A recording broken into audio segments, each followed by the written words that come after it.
গো, শুনছো? ওই গো, আরে শুনতে পাচ্ছো আমার কথা?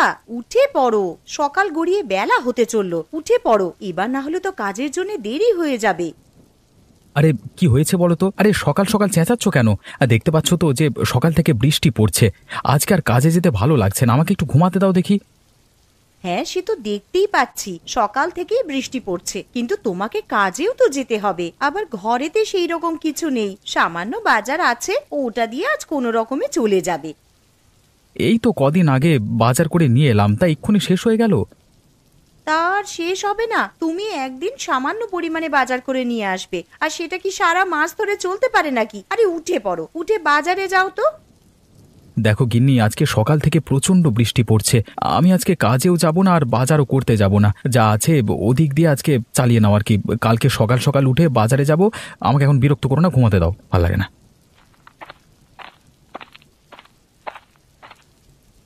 মা, ও মা, আমার প্রচন্ড খিদে পেয়েছে, কিছু খেতে দাও।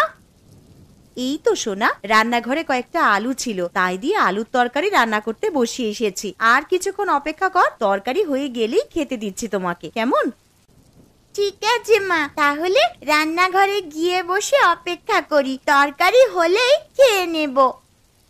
হ্যাঁ সোনা, তুই যা, গিয়ে আগে হাত পা ধুয়ে নে, তারপর রান্নাঘরে খেতে আসবি।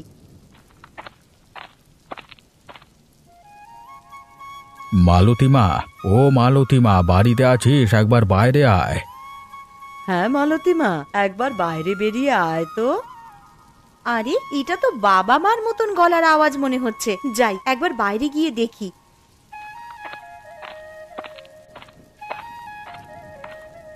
আরে তোমরা হঠাৎ করে আমাদের বাড়িতে চলে এলে, আবার এই ঝড় বৃষ্টির দিনে? হ্যাঁ রে মা, চলি এলাম এই বৃষ্টির দিনে। বাড়িতে বসে বসে আর ভালো লাগছিল না, তাছাড়া আবার সকাল থেকে বৃষ্টি পড়ছে। তোর মাকে বললাম যে মেয়ের বাড়ি থেকে ঘুরে আসবে, তোর মা একেবারেই রাজি হয়ে গেল, তাই চলে এলাম। সে তোমরা বেশ ভালোই কাজ করেছো আমাদের বাড়িতে চলে এসে। তা বলো, তোমরা কেমন আছো? শরীর টরীর ভালো আছে তো? কেমন আর থাকবো রে মা, ঠাকুরের অশেষ কৃপায় বেশ ভালো রকমই দিন কেটে যাচ্ছে। তা তোরা কেমন আছিস বল? আমরাও খুব ভালো আছি মা। আরে দাদুন, দিদুন, তোমরা কেমন আছো? দিদি ভাই, খুব ভালো আছি। আর এই নাও, তোমার জন্য মিষ্টি নিয়ে এসেছি। আহ বাবা, তোমরা আবার এইসব আনতে গেলে কেন? জানো তো তোমার নাতনি কেমন মিষ্টি পেলে আর কিছু চায় না, আরে এত মিষ্টি খেলে শরীর খারাপ করবে তো। তা আনবো না? আমার 5টা নয়, 10টা নয়, একটা মাত্র নাতনি, তার জন্য তো এতটুকু করতেই পারি। আর কটা হাঁস এনেছি, আর এই থলের মধ্যে কিছু জিনিস আছে, ঘরে নিয়ে চলো। ও মা, তোমরা আবার হাঁস আনতে গেলে কেন গো? কেন রে, বিয়ের আগে তুই তো হাঁস পুষতে ভালোবাসতিস, তাই নিয়ে এলাম। ঠিক আছে ঠিক আছে, পরে কথা বলবো, তোমরা এখন ঘরে চলো, বাইরে প্রচন্ড বৃষ্টি পড়ছে।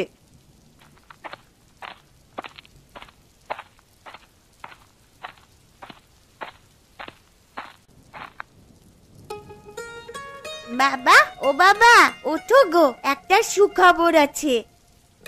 আবার কি হলো রে মা? আমাকে কি তোরা একটু শান্তিতে ঘুমাতে দিবি না? আরে একদিন একটু কাজে ছুটি নিলাম, তাও দেখছি আরামে ঘুমাতে পারবো না। তা বল কি হয়েছে? বাবা জানো, আজ দাদু আর দিদুন আমাদের বাড়িতে এসেছে। হ্যাঁ, সে কি রে? তা কখন এলো? এই তো বাবা, তুমি যখন ঘুমিয়েছিলে তখনই দাদু আর দিদুন আমাদের বাড়িতে এসেছে। দাদু আর দিদুন ওই ঘরে বসে আছে। একে বৃষ্টির জন্য কাজে যেতে পারিনি, পকেটে সেরকম পয়সা নেই, আবার শ্বশুর শাশুড়ি চলে এলো, এখন দেখছি পকেটে যেটুকু টাকা ছিল সেই সমস্ত টাকাই ফাঁকা। বাবা, তুমি ওই ঘরে যাবে? আমি চলে গেলাম, তুমি এসো। হ্যাঁ রে, চল মা।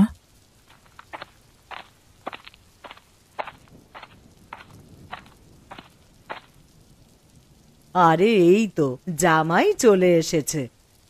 তা বাবা মা আপনারা কেমন আছেন বলুন? আর আসতে কোনো অসুবিধা হয়নি তো? না না জামাই বাবা, সেরকম কোনো অসুবিধা হয়নি।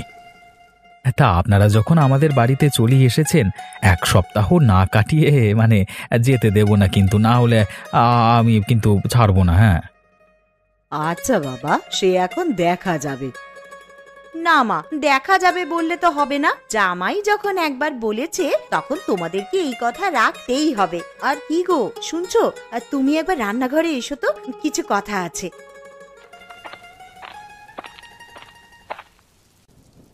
যাও, তোমার শ্বশুর শাশুড়ি এসেছে, তাদের জন্য দোকান থেকে কিছু বাজার করে নিয়ে এসো। বাড়িতে তো সেরকম ভালো মন্দ কিছুই নেই। আচ্ছা গিন্নি, তুমি তো জানো আমার পকেটের অবস্থা, দুদিন ধরে কাজে যাইনি। এখন তুমি কি করে বলছো যে ভালো মন্দ বাজার করে নিয়ে আসতে? দেখো, আমি অত শত কিছু জানতে চাই না, তুমি ভালো মন্দ কিছু বাজার করে নিয়ে আসবে, ব্যাস। এখন যে আমি কি করি, হাতে দুটো পয়সা নেই যে ভালো মন্দ বাজার করব। কি গো, কি ভাবছো? আগের মাসে তোমার বোনেরা যখন এসেছিল তখন তো বেশ ভালো মন্দ বাজার করেছিলে, তখন তো আমি কিছু বলিনি। এখন আমার মা বাবা এসেছে আর ভালো মন্দ বাজার করবার মতন টাকা তোমার কাছে নেই। ঠিক আছে, তুমি বরং বাজারের ব্যাগটা আর ছাতাটা নিয়ে এসো, আমি বাজারের দিকে যাচ্ছি। এই নাও ছাতা আর ব্যাগ, তাড়াতাড়ি বাজারের দিকে যাও তো।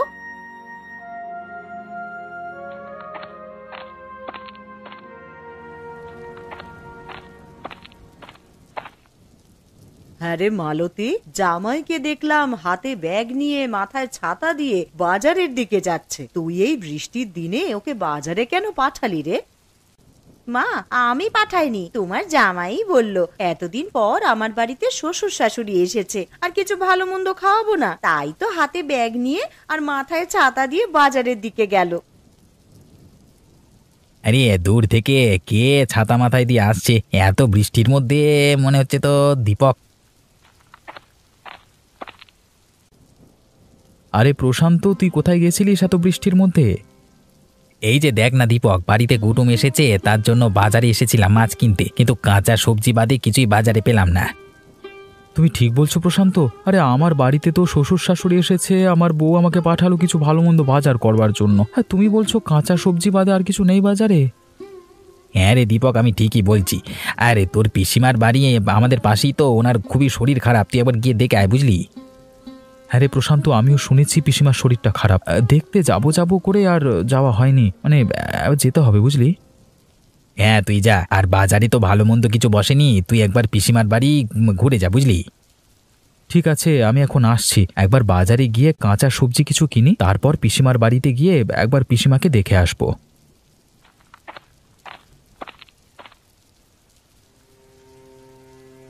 লোকটা কোথায় যে গেল? এত বেলা হয়ে গেল, ঘরেতে সেরকম কিছু ভালো মন্দ নেই যে রান্না করব। কি রে মা, কি এত চিন্তা করছিস? না মা, সেরকম কিছু নয়, আসলে বেলা হয়ে গেল তো, আর তোমার জামাইও তো সেই কখন বাজারে গেছে, এখনো বাড়িতে ফিরলো না। কি যে রান্না করব সেটাই ভাবছি। সে নিয়ে তুই অত চিন্তা করিস না, বাইরে এত বৃষ্টি পড়ছে দেখতেই তো পাচ্ছিস, হয়তো জামাই আমার বাজার করতে গিয়ে কোথাও আটকে গেছে এই বৃষ্টির জন্য। মা, তোমার জামাইকে আমি ভালো করেই জানি, দেখো গিয়ে হয়তো চায়ের দোকানে বসে বন্ধুদের সাথে আড্ডা দিচ্ছে। তাহলে মা, আজকে কি রান্না করব? বাড়িতে যা আছে তাই দিয়ে কিছু কর না একটা। বাড়িতে চাল ডাল আর আলু ছাড়া আর তো সেরকম কিছুই নেই। একটু ঝাল মশলা থাকলে, তুমি যে কটা হাঁস এনেছিলে তার মধ্যে থেকে একটা হাঁস রান্না করে খেতাম, কিন্তু সে সমস্ত মশলাই তো নেই। এসব কথা ছাড় মা, তুই এখন যা আছে ওইগুলো দিয়েই দুপুরের জন্য কিছু একটা রান্না কর। আচ্ছা মা, ঠিক আছে, তুমি বরং বসার ঘরে গিয়ে একটু বিশ্রাম নাও, আমার রান্না হয়ে গেলেই তোমাদেরকে ডাকবো খাওয়ার জন্যে।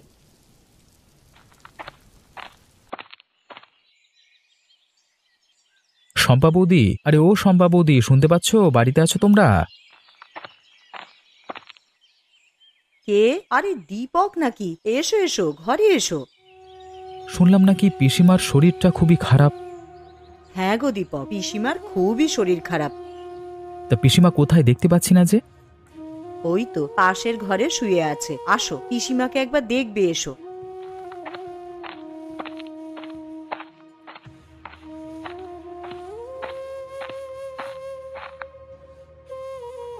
পিসিমা, ও পিসিমা, কেমন আছেন? কেমন আর থাকবো বাবা, উপরওয়ালা কবে যে আমাকে নিয়ে যাবে আমি সেইটার জন্যই শুধু অপেক্ষা করছি। এরকম কথা বলতে নেই পিসিমা। দেখো না দীপক, এই যেদিন থেকে শরীরটা একটু বেশি খারাপ হয়েছে সেদিন থেকে সমানে বলে যাচ্ছে যে কবে আমাকে নিয়ে যাবে ওপরওয়ালা। আচ্ছা বৌদি, দাদা তো শহরের বাইরে কাজে আছে, তা দাদাকে চিঠি পাঠিয়ে বলেছো যে পিসিমার শরীর খারাপ? হ্যাঁ দীপক, আমি কালকেই চিঠি পাঠিয়েছি, তবে তোমার দাদাকে ছুটি দেবে কিনা তা বলতে পারছি না। কেন ছুটি দেবে না? কর্মচারীদের ভালো মন্দ তো কোম্পানি দায়িত্ব নেবে, তাই না? আচ্ছা দীপক, একটা কথা বলবো, রাখবি? হ্যাঁ বলো পিসিমা। মরার আগে আমার একটা ইচ্ছে ছিল যে হাঁসের মাংস খাবো, তুই কি আমায় করে খাওয়াবি রে? অবশ্যই পিসিমা, খাওয়াবো না কেন? পিসিমা ভাইপোর কাছ থেকে এতটুকু আবদার করেছে, আর ভাইপো সেটা করবে না? আমি কালই তোমার জন্য হাঁসের মাংস রান্না করে নিয়ে আসবো। আচ্ছা দীপক, ঠিক আছে।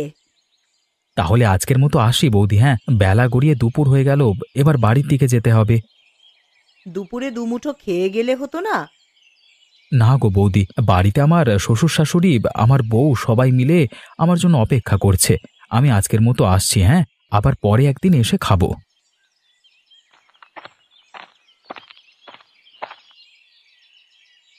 কই গো গিন্নি, আমি চলে এসেছি।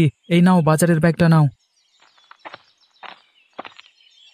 এই যে মহারাজের আসার সময় হলো এতক্ষণে, তা বলি বাড়িতে কি রান্না হবে সে বিষয়ে আপনার কিছু হুঁশ ছিল? আরে গিন্নি, রাগ করছো কেন? আমি একবার পিসিমার বাড়িতে গেছিলাম। তা পিসিমার বাড়িতে হঠাৎ গেলে কেন? কি বলবো আর গিন্নি, বাজার করবার জন্য যখন ব্যাগ নিয়ে বাজারের দিকে যাচ্ছিলাম তখন প্রশান্তর সঙ্গে দেখা হলো। আর প্রশান্তই বলল যে তোর পিসিমা নাকি খুবই অসুস্থ, তাই একবার গেছিলাম ওনাদের বাড়ি আর কি। তা গিয়ে কি দেখলে ভালো আছে পিসিমা? দেখে তো মনে হলো শরীর প্রচণ্ডই খারাপ, আর পিসিমা আমার কাছে একটা আবদার চেয়েছে। পিসিমা আবার কি আবদার করেছে গো তোমার কাছে? বলেছে যে আমাকে একদিন হাঁসের মাংস করে খাওয়াবি। আমি বলেছি কেন খাওয়াবো না। ঠিক আছে, তাহলে আমার মা যে কটা হাঁস এনেছে তার মধ্যে থেকে একটা কেটে রান্না করে পিসিমাকে দিয়ে আসবে। তা কবে পিসিমাকে করে খাওয়াবে হাঁসের মাংস? কাল কি করে খাওয়াবো, কারণ শয্যাশায়ী মানুষ আমার কাছে আবদার করেছে, না খাওয়াতে পারলে আমারই খারাপ লাগবে। তাহলে আজ রাতেই বরং হাঁসের মাংস রান্না করে রাখি, কাল সকাল সকাল উঠে তুমি পিসিমার বাড়িতে গিয়ে দিয়ে আসবে। ঠিক আছে গিন্নি, সে না হয় করবো। তুমি এখন আমাকে গামছাটা দাও তো, আমি এখন স্নান করে আসি, এসে খেতে দেবে। খিদের জ্বালায় পেটে ছুঁচো ডন দিচ্ছে আমার। এই নাও গামছা, তুমি স্নান করে এসো, আমি খেতে দিচ্ছি।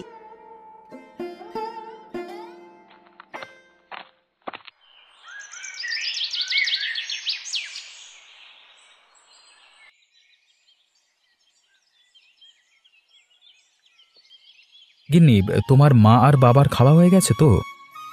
হ্যাঁ গো, মা বাবার খাওয়া হয়ে গেছে, আর মেয়েটারও খাওয়া হয়ে গেছে। ওরা তিনজনে মিলে এখন ঘুমাচ্ছে। দীপক, আরে ও দীপক, আছিস নাকি বাবা ঘরে? আরে দেখো, তোমার নাম ধরে কে যেন বাইরে থেকে ডাকছে মনে হচ্ছে। আরে হ্যাঁ তো, এটা তো পিসিমার গলার স্বর বলে মনে হচ্ছে, কিন্তু উনি তো শয্যাশায়ী, উনি আমার বাড়িতে কি করে আসবেন? কিন্তু এটা তো পিসিমার গলার আওয়াজই মনে হচ্ছে গো। আচ্ছা চলো বাইরে গিয়েই দেখি। আরে পিসিমা, তুমি এখানে কি করে এলে? আরে তোমার তো প্রচন্ড শরীর খারাপ, তুমি তো দাঁড়াতে পর্যন্ত পারো না। আরে আমি পুরো সুস্থ হয়ে গেছি রে। কিন্তু আমি দুপুরবেলায় গিয়ে তো দেখলাম তুমি বিছানায় শুয়ে আছো, তো এখন কি করে ভালো হয়ে গেলে? সবই উপরওয়ালার ইচ্ছা রে বাবা। তা তুমি আমাদের বাড়িতে এলে বৌদি কিছু বলেনি তোমার?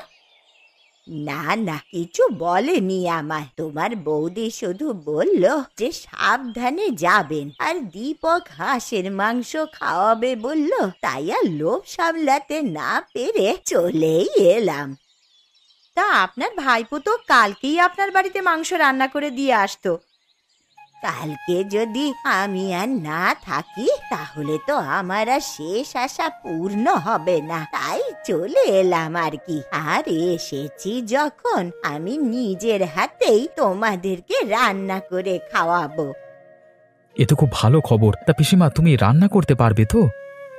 কেন পারবো না রে, মালতী তো আছে, ও আমাকে একটু সাহায্য করে দেবে। চলুন পিসিমা, তাহলে রান্নাঘরের দিকে যাই। আপনি আর আমি মিলে হাতে হাত লাগিয়ে হাঁসের মাংসটা করে নিই বরং। হ্যাঁ বৌমা, চলো।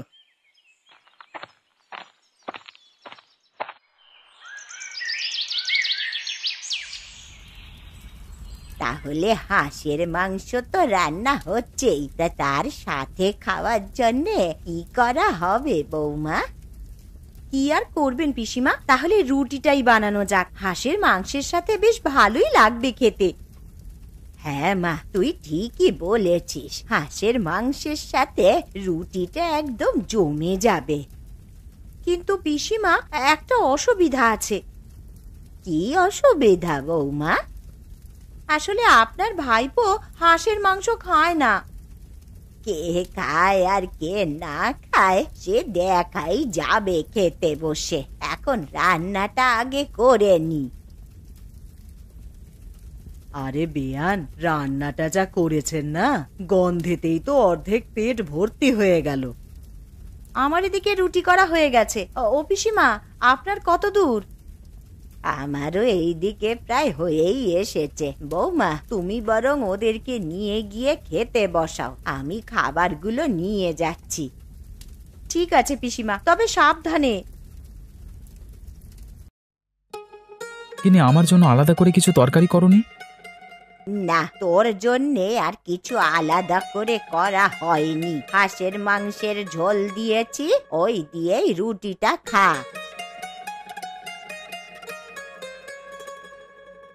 এ কি পিসিমা, এ তো দেখছি হাঁসের মাংসের প্রচুর স্বাদ। আমি আগে জানলে এই মাংস ছাড়া আর কিছুই খেতাম না। সত্যি পিসিমা, তোমার হাতে জাদু আছে বলতে হবে। বলেছিলাম না বৌমা, কে খায় আর খায় না সেটা তুমি দেখে নেবে। সত্যি পিসিমা, আপনার হাতে জাদু আছে। যে কিনা হাঁসের মাংস ছুঁয়েই দেখতো না, তার কিনা এখন হাঁসের মাংস ছাড়া আর কিছুই খেতে ভালো লাগছে না। তাহলে পিসিমা, এখন তো রাত হয়ে গেছে, আর এখন বাড়িও যেতে পারবে না, কালকে সকালেই যেও। ঠিক আছে বাছা, আজ তোদের বাড়িতে থেকে কাল সকাল সকাল আমি বাড়ি চলে যাব।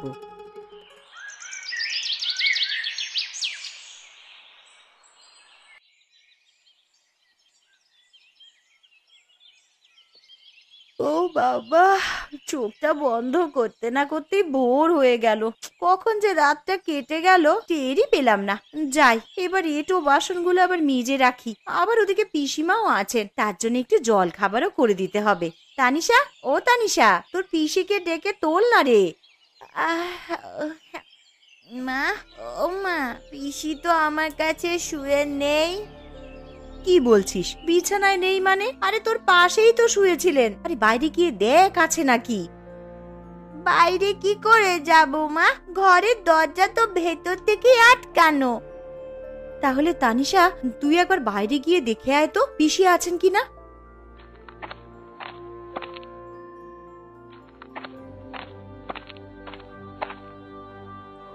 মা, পুকুর ঘাট, আমবাগান সবই তো দেখে এলাম, কই পিসিকে তো দেখতে পেলাম না।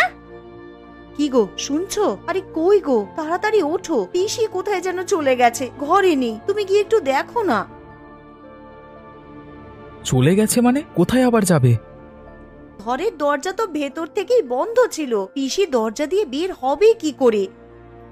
এ কি সর্বনাশ হলো আমার! কই গো, তুমি একবার পিসিমাদের বাড়িতে গিয়ে দেখে এসো না, উনি বাড়ি চলে গেছেন কিনা। হ্যাঁ হ্যাঁ, তুমি ঠিকই বলেছ, আমি একবার পিসির বাড়িতে গিয়ে দেখে আসি। আরে দূর থেকে ওটা কে যেন এদিকে আসছে, দেখে তো মনে হচ্ছে প্রশান্ত। যাই, একটু সামনে গিয়ে দেখি।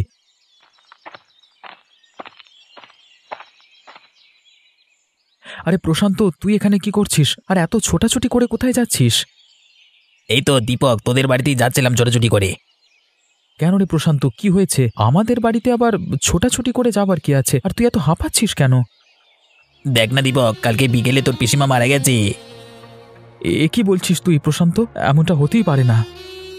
এমনটাই হয়েছে দীপক, তোর যদি বিশ্বাস না হয় তুই একবার পিসিমার বাড়িতে গিয়ে দেখ না। ঠিক আছে প্রশান্ত, আমার এখন তাড়া আছে, তাহলে তুই যা, গিয়ে আমার বাড়িতে খবর দে, আমি পিসিমার বাড়িতে যাচ্ছি। ঠিক আছে দীপক, তুই যা, আমি তোর বাড়ির দিকে যাচ্ছি।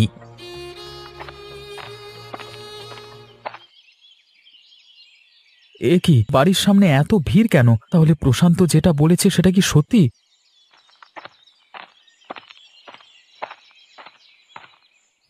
বৌদি, ও বৌদি, পিসিমার এমন অবস্থা হলো কি করে? দেখো না দীপক, কাল সন্ধ্যায় তোমার পিসিমা মারা যান। তোমাকে যে একটিবার সংবাদ দিব, বাড়িতে তো কেউই নেই, কাকে পাঠাবো বলো তোমার কাছে? কালকে সন্ধে মারা গেছে বৌদি, তুমি ঠিক বলছো তো? হ্যাঁ গো দীপক, সন্ধেবেলায় মা চোখ বুঝলেন, দুপুরবেলা একটু সুস্থ হয়েছিলেন বটে, উঠে বসলেন আর বললেন তোমাদেরকে নিজের হাতে হাঁসের মাংস রান্না করে খাওয়াবে। কে জানতো বলো, জীবনবাতি নিভে যাওয়ার আগে একবার জ্বলে উঠেছিল। আর আজকে সকাল হতেই তোমার বন্ধু প্রশান্তকে বললাম যে একবার দীপকদের বাড়িতে গিয়ে খবর দিয়ে এসো। যদি সন্ধেবেলাতেই পিসিমা মারা যায়, তাহলে কালকে আমাদের বাড়িতে পিসি হাঁসের মাংস খেতে যায়নি, তাহলে কে গিয়েছিল? হয়তো পিসিমার আত্মা তার শেষ আশাটা পূরণ করতে গিয়েছিল।